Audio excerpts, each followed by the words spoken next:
right there. Okay. Okay. Is that ours? Yeah.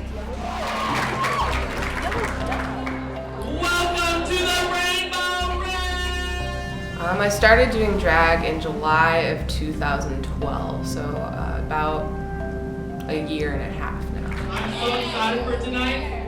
I was up till 3:30 last night, stoned in a dress. I was also stoned like... About 2 years, but I took about a year hiatus.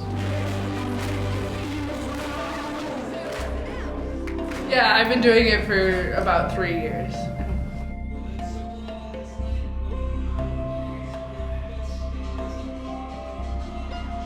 I just went to the office one night, freshly 21, and Sabrina Delight, the entertainment director, just walked up to me and was like, "You are so cute. Do you want to do drag sometime?" Okay.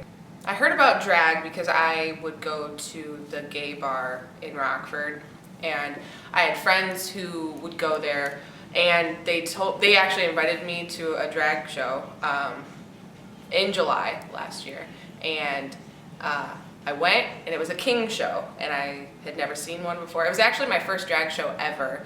I saw this, and I literally was sitting in the audience going, I want to do that.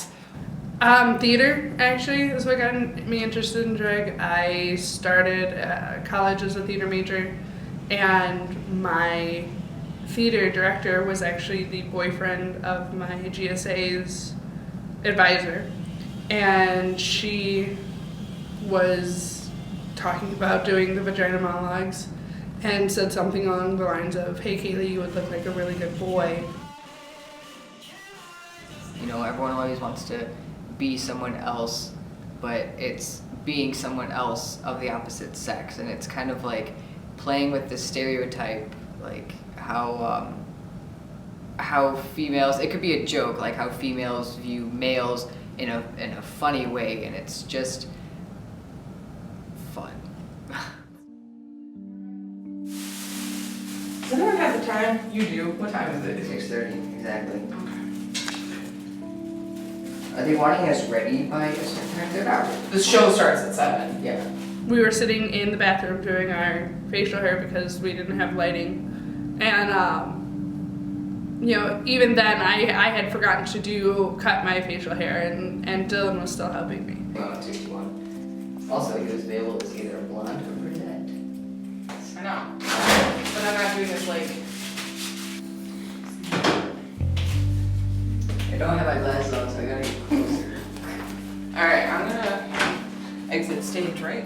What I do is I try to look at the person's,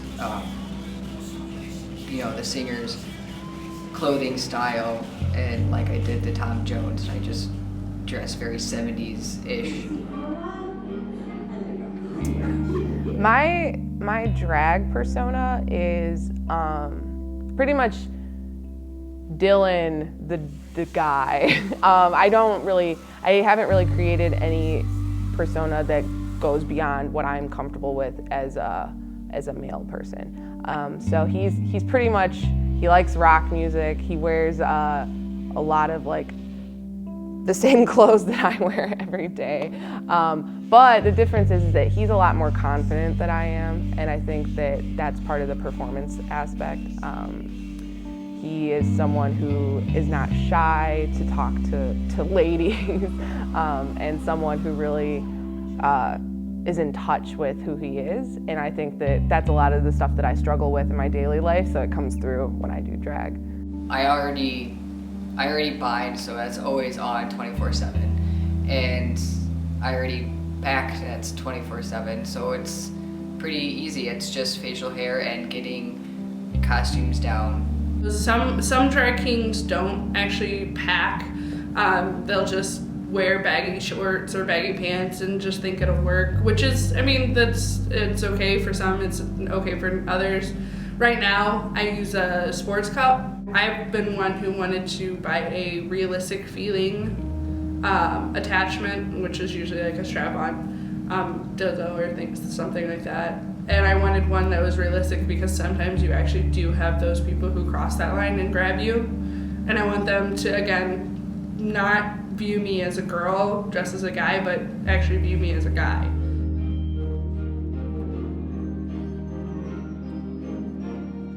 the other big part of being a drag king and getting ready to go on stage is binding to make sure that your chest is flat. And I know that that's something that I think is really important to talk about because binding incorrectly can cause a lot of health issues. I actually met an amateur king in Michigan a few weeks ago who was binding with duct tape. Depending on how you do it, if you're literally just wrapping it around your chest, you're restricting your breathing and you can cause a lot of issues. And I know that especially if you're starting drag as a king, you might not have access to like a binder, which is like a compression shirt that is meant to, let you breathe normally. A lot of new kings will like use ace wrap, and that's really, really unsafe because you need to be able to breathe so that when you're on stage, you're running around and interacting with the crowd, that you're like able to breathe properly. So you want to make sure you have a binder. Mine are all from Underworks, but there's lots of places online. It's really important. Don't think that just because you have a big chest, you can't bind properly. You can, and I just want everyone to know that, like, ace wrap, duct tape, if you're just going across your chest and around, you're not doing it right and you're gonna hurt yourself. And that really, really makes me nervous. So it's important for people to know that.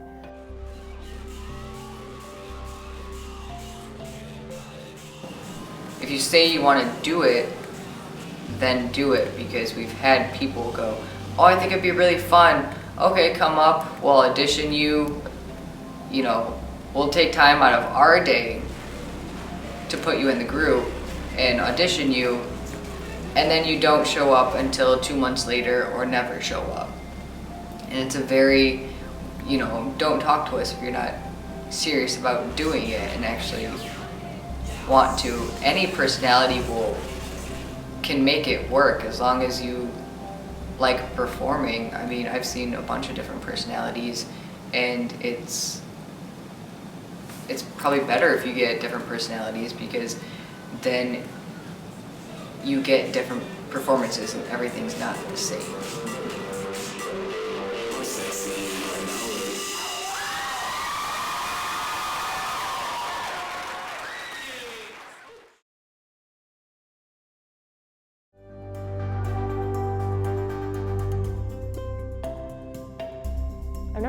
I'm just like, it's a dick in your pants, but it's not a real one. Holla, like what?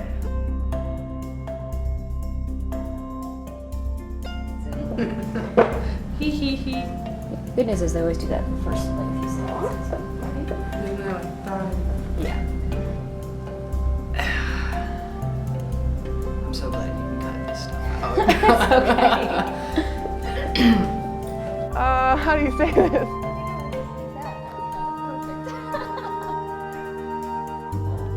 All right.